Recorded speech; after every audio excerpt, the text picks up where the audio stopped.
There are things a man expects in life. You work hard, you pay your dues, you come home, and the world makes sense. At least it should.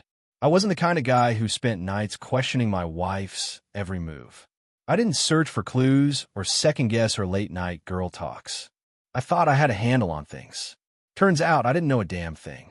It started with a phone call. Not from my wife. No, she wouldn't have the guts. It was her friend, Ellen. The kind of woman who kept to herself, who didn't get involved in other people's business unless she had no choice. When I saw her name flash across my phone screen, I hesitated. Ellen and I weren't close. There was no reason for her to be calling me. For a second, I considered letting it go to voicemail, but something in my gut told me to pick up, and when I did, I knew immediately something was wrong. She didn't greet me, didn't ask how I was doing. Her breath was shaky, her voice low, like she didn't even want to be making this call. "You need to listen to me," she said. "I'm not calling because I want to. I'm calling because you deserve to know." I frowned, gripping the phone tighter. "Know what?" She was silent for a second, just breathing. The kind of silence that stretches, that warns you what's coming next isn't something you'll want to hear. And then she said it, just 2 words. I caught them. The world around me stilled. I didn't need to ask who she meant. "My husband," Ellen continued, voice raw. "Your wife." I sat back in my chair, staring at the wall in front of me, but I wasn't seeing anything. My brain refused to accept what I was hearing. "They thought no one would find out," she went on, her words growing sharper. "But I saw them. I heard them. And I don't want to be the only one suffering for it." Suffering. It was a strange word. Not because it wasn't accurate. I just wasn't sure I felt it yet. I didn't feel much of anything. Not at first. The words floated there in the air, hovering just beyond my reach. It was like my mind was trying to reject them. Like if I didn't acknowledge them, they wouldn't be real. Ellen must have sensed my silence, because she kept talking, forcing the truth down my throat whether I wanted it or not. "I didn't want to believe it either," she said, "but I saw them with my own eyes. In my house." Her voice cracked, and she took a shaky breath. They were laughing. Comfortable. Like they'd been doing this for a long time. That was when it hit me, not as pain, not as heartbreak, but as rage. A slow-burning fire at first, then an inferno. I clenched my jaw, so hard it ached. My grip on the phone was like a vice, my knuckles white. "Where are they now?"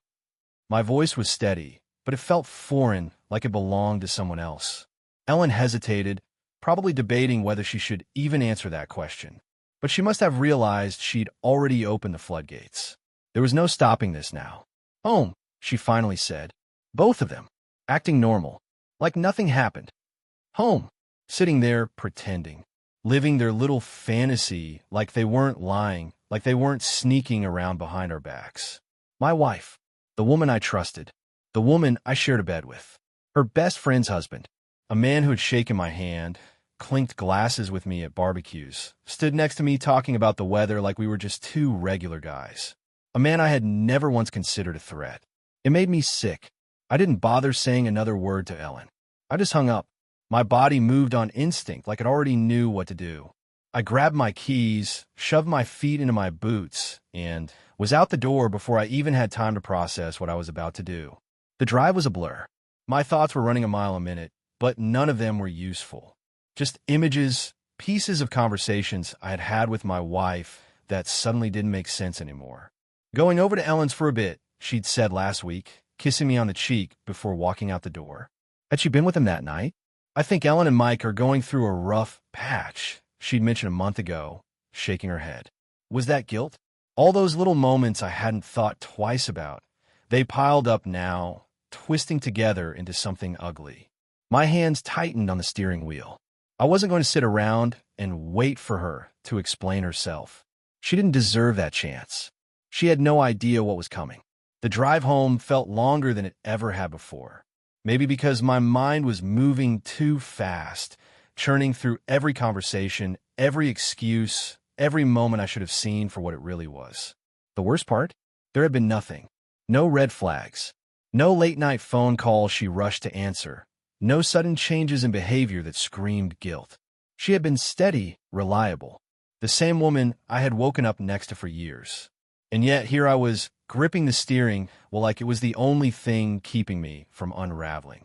I pulled into the driveway, staring at the house I had worked my ass off to afford, the house that was supposed to be our future. I used to love the sight of it. Now it just felt like a facade, a place filled with memories that had lost their meaning in the span of one phone call. I sat there for a long moment, just staring. My heartbeat pounded in my ears.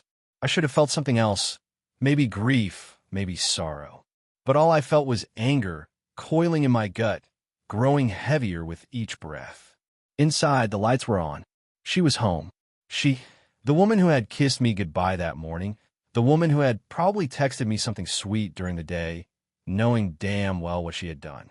I exhaled sharply through my nose, then stepped out of the car. The front door wasn't even locked. I pushed it open without a sound, stepping inside like I was walking into enemy territory. And there she was, sitting on the couch, her feet tucked under her like she didn't have a care in the world, flipping through a damn magazine. She looked up, smiling at me, the same smile that used to make me feel like the luckiest man alive. Now it just made my stomach turn. "You're home early," she said. Casual, like she wasn't lying through her teeth. I didn't answer right away. I just stood there, staring at her, trying to see her the way I used to, but all I could see was him. His hands on her. His lips where only mine should have been. Something in my expression must have tipped her off, because that fake little smile faded. Her brow creased, her head tilting slightly. "What?" she asked, her voice suddenly cautious. She was testing the waters, trying to gauge whether I knew. And God, that alone sent a fresh wave of fury through me.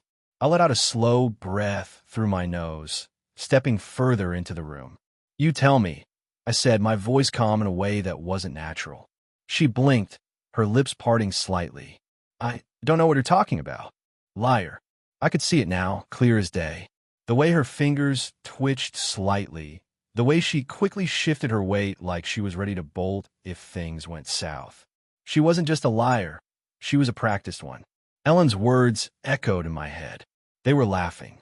Comfortable. Like they'd been doing this for a long time. How long? Months? Years?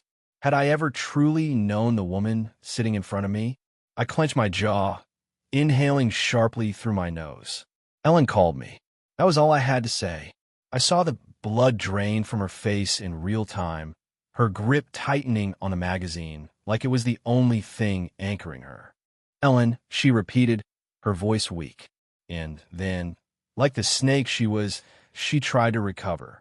She forced out a nervous chuckle, shaking her head. I don't know why she would. "Don't." My voice came out sharper than I intended, cutting her off like a blade. "Don't stand there and insult me with whatever bullshit excuse you're about to come up with." She flinched. Good. I wasn't in the mood to play games. I crossed my arms over my chest, staring her down. "How long?" She licked her lips, stalling. She was scrambling for an answer, one that wouldn't make this worse than it already was. "Babe, Don't call me that." She swallowed hard. I swear it didn't mean anything." A bitter laugh ripped out of me before I could stop it. Didn't mean anything? That was the best she could come up with? My nails dug into my palms, but I didn't move. I didn't scream. I didn't throw anything, even though the urge clawed at my chest like a wild animal, trying to get free. Instead, I just stared at her, my voice ice cold. "So what? It was just some fun? Just something to pass the time." She winced, pressing her lips together. "I know. I don't know. I wasn't thinking." I let out another humorless laugh. "Bullshit." She opened her mouth, probably to spout another lie, but I wasn't interested in hearing it. I turned away, running a hand through my hair, trying to stop my thoughts from spiraling. I had come home tonight expecting a confrontation, expecting tears, begging, anything. But now, standing here, watching her, something else was creeping in. Disgust. Not just for her, but for myself. Forever believing she was mine. For trusting her, loving her, defending her.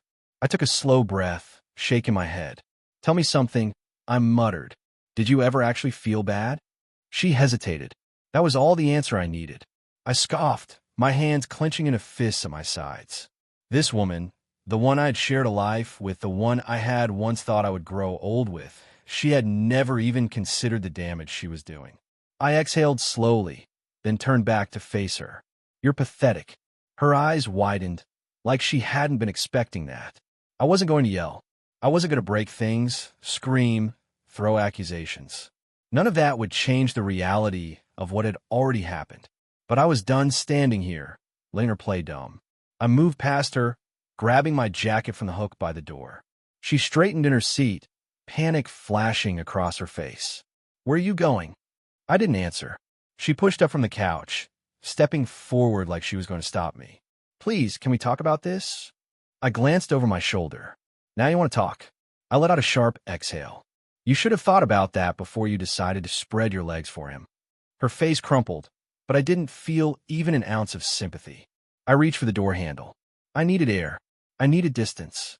Because if I stayed in this house a second longer, I wasn't sure what I'd do. And neither was she. I slammed the door behind me so hard the walls trembled. The sound echoed in my ears, but it didn't do a damn thing to cool the fire burning inside me. The cold night air hit me like a slap to the face, but I barely felt it. My mind was still stuck in that house, still hearing her voice, her pathetic excuses. It didn't mean anything. I wasn't thinking.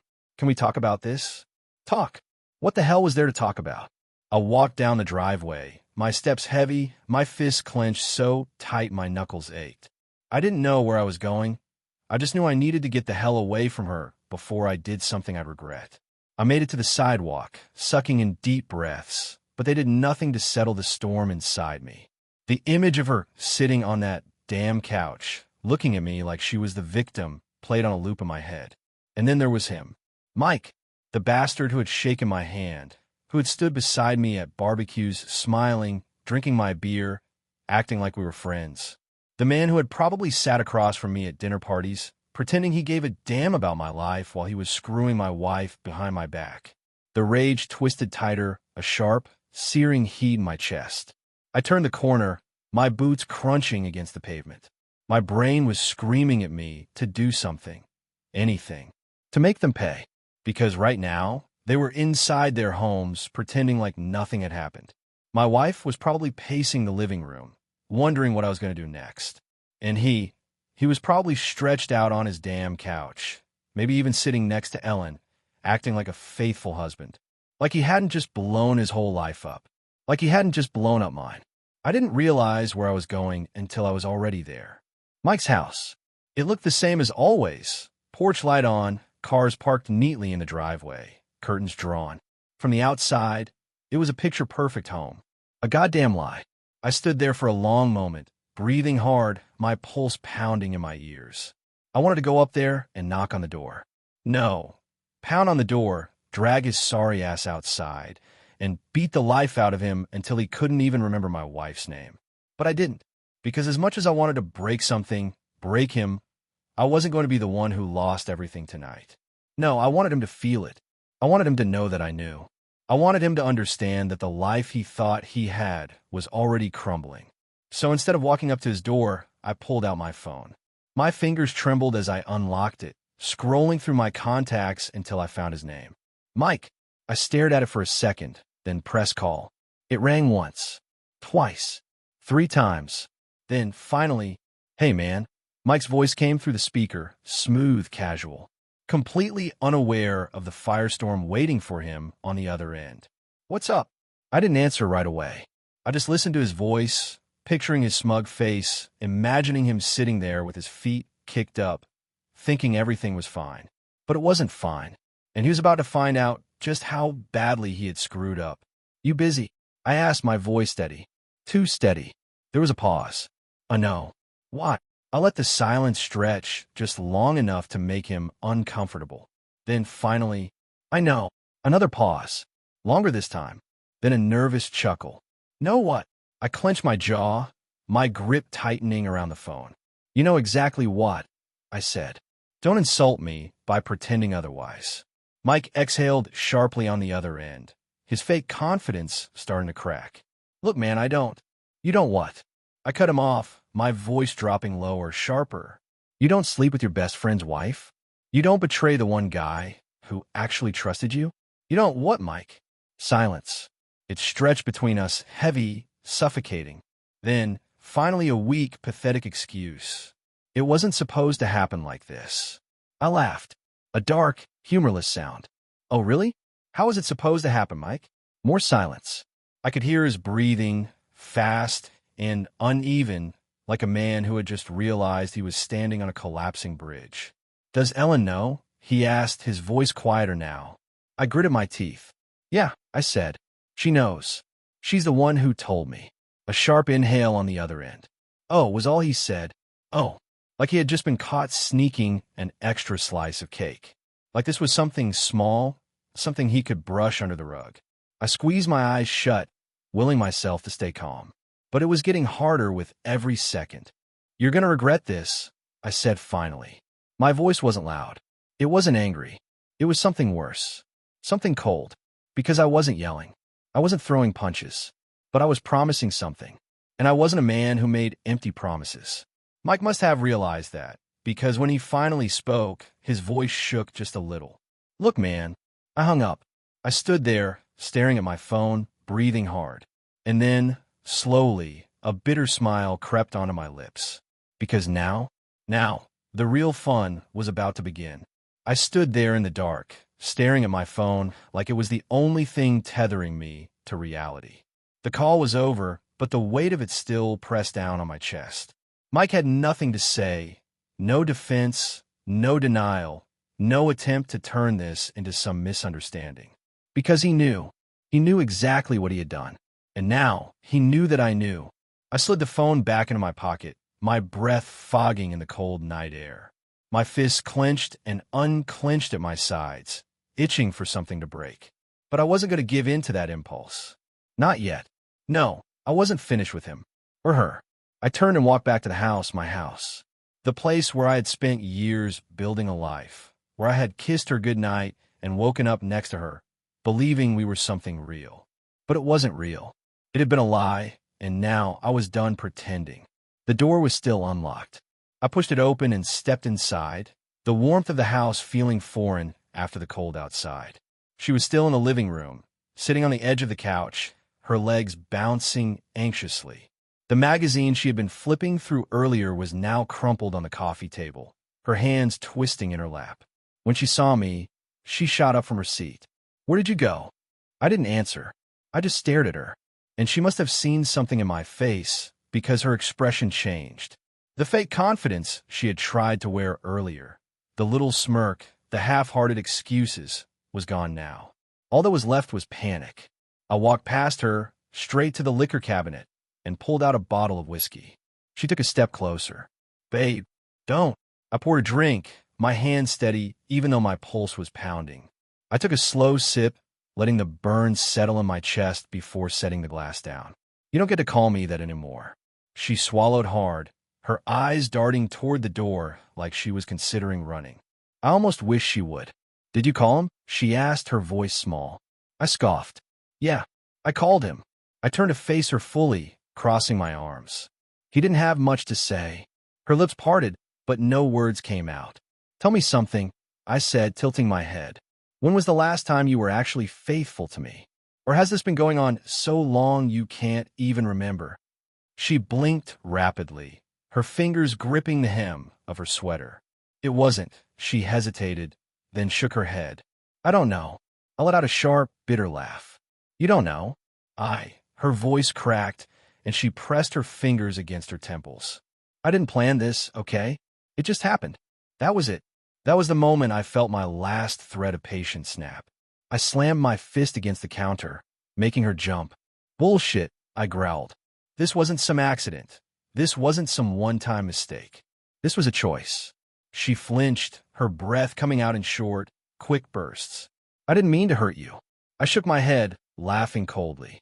You didn't mean to? I took a step closer, forcing her to meet my eyes.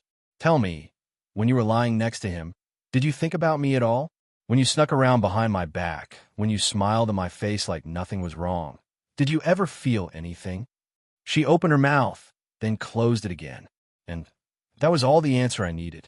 I let out a slow breath, stepping back.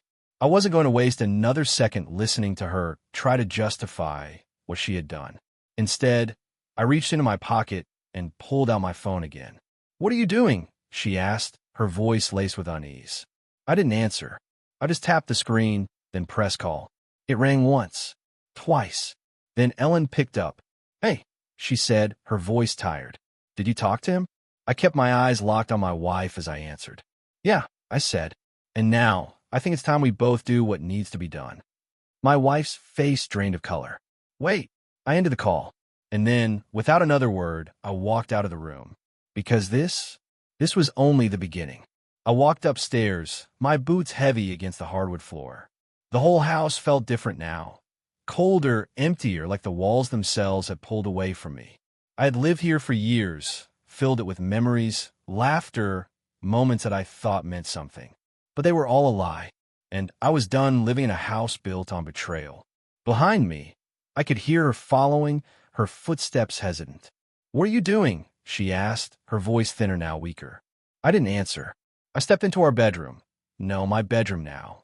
The place where I had once felt safe, where I had kissed her goodnight, where we had shared secrets under the covers.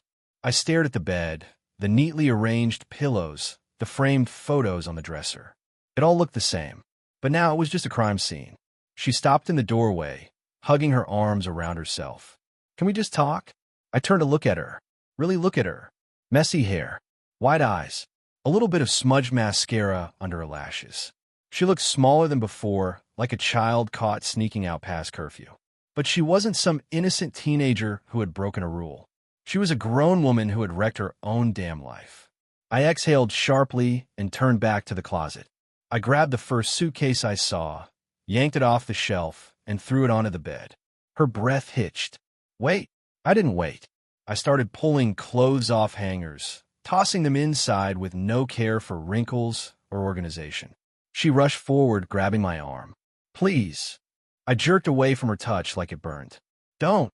Her eyes shimmered, and for a second, I thought she might start crying, like I was supposed to feel bad for her. "Where am I supposed to go?" she whispered. I let out a hollow laugh. "Not my problem." Her lips parted like she was about to argue, but then she pressed them together, swallowing hard. I kept moving, yanking open drawers, shoving in more of her things. It was mechanical, almost therapeutic. Like with every item I packed, I was throwing away another piece of the life I thought I had. "You can't just kick me out," she finally said, her voice sharper now. I stopped, turned to face her. "Watch me." She shook her head, her hands clenching into fists. "This is my home, too." I scoffed. "Yeah? Funny, you didn't seem to care about that when you were sneaking around with Mike." Her face crumpled at his name, her shoulders caving inward. "It wasn't like that." I raised an eyebrow. "Oh, so what was it like?" She opened her mouth, hesitated, then shut it again. Because there was nothing she could say that would make it better. Nothing that would undo the fact that she had taken our life and ripped it to shreds for something cheap, something meaningless. I zipped up the suitcase and shoved it toward her. "Take it," I said. She stood frozen, staring at it like it was a bomb about to go off. Then, finally, she let out a shaky breath and reached for it. She gripped the handle, knuckles white. And for the first time since this whole thing started, she looked afraid. Not afraid of me, afraid of what was coming next. I stepped back, crossing my arms. "You have 10 minutes. Her head snapped up. "What?" 10 minutes to get out of my house," I said flatly. "Or I start throwing the rest of your shit onto the front lawn." Her mouth fell open, her face pale. "You're serious?" I didn't answer, because we both knew I was.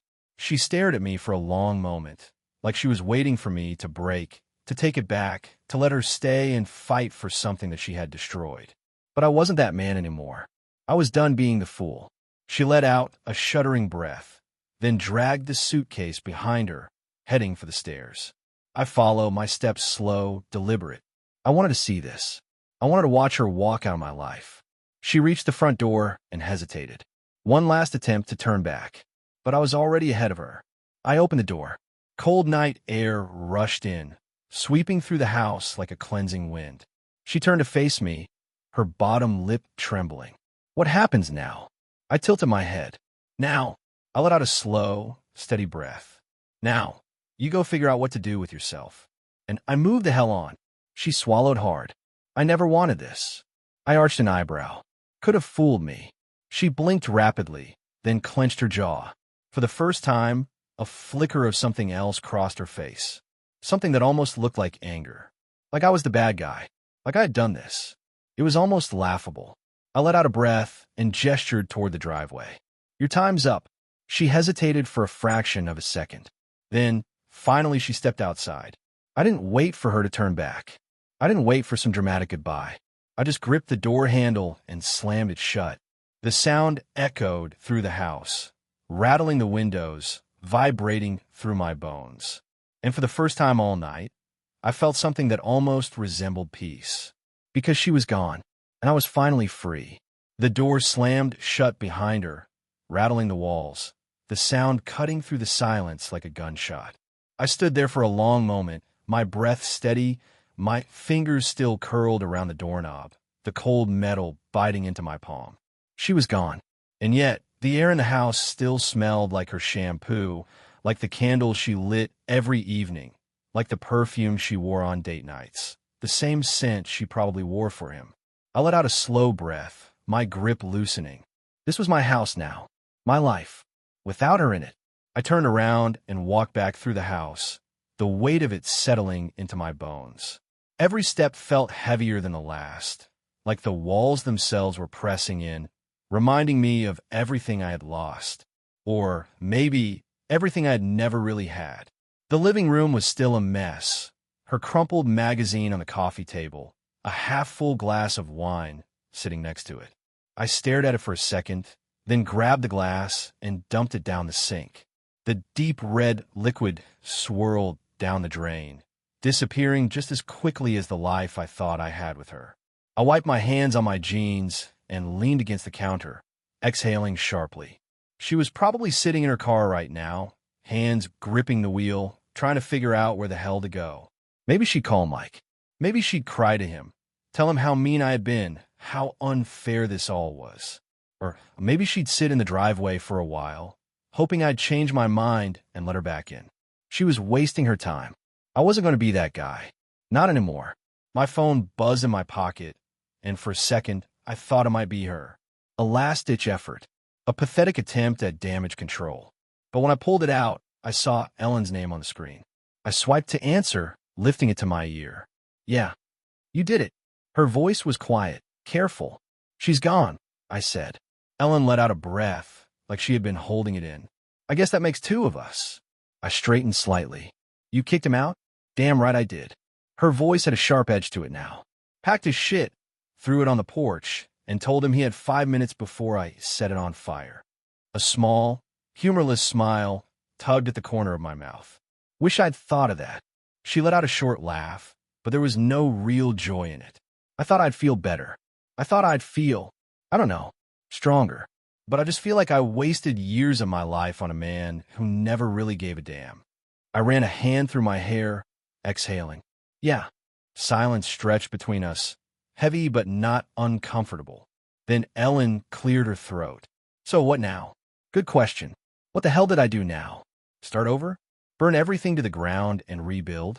Pretend this didn't happen and just move on like nothing had changed? I had no idea. But one thing was certain. They weren't getting away with this. You still want revenge? I asked, my voice low. Ellen let out a sharp breath. More than anything. A slow, dark smile spread across my lips. Good, I said. Then let's ruin them.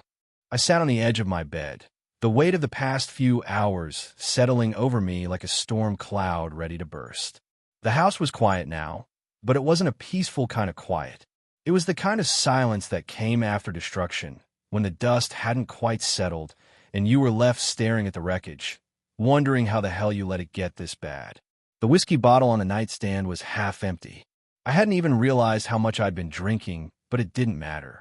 The burn wasn't enough to drown out the thoughts spinning through my head. Ellen's words echoed in my mind. So what now? Revenge. That was what came next. I wasn't the kind of guy who let things go. I wasn't going to be the sad bastard who sat around licking his wounds while the two of them moved on, acting like nothing had happened. No, they were going to feel this.